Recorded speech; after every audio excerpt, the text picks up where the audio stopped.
Civil rights groups are asking the Texas Education Agency to ban the use of tasers and pepper spray in schools. Good evening. I'm Judy Maggio. And I'm Walt Macaborski. The move comes after a teen was shocked by a taser at Cedar Creek High School in Bastrop. New at 5 tonight, KITV's Adam Rakusin is live in the newsroom. And Adam, why did they reach out to education leaders and not law enforcement here? Who are the ones carrying these weapons?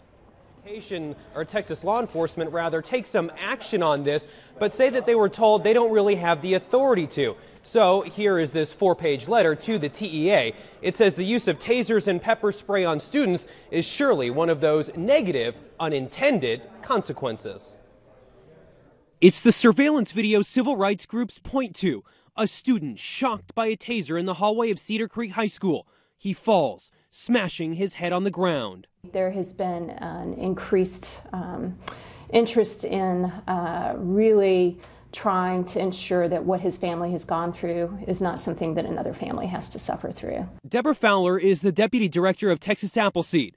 They're pushing for safety on school campuses, calling into question officer training, and as pointed out in this letter, the less than lethal tools of the trade. A child who's still developing, who's still maturing, those physical risks are even greater to a child who's vulnerable.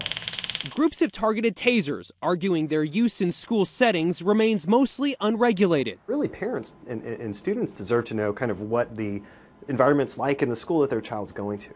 And so I think there's a real parents' rights side to this, a need for parents to have this information. Research suggests in many cases the weapons are used on kids who aren't acting aggressively toward law enforcement. And given the risks, they believe it's time to act before another scene at a school unfolds. I hope that we'll see state leadership step up and say, you know, this is simply not appropriate.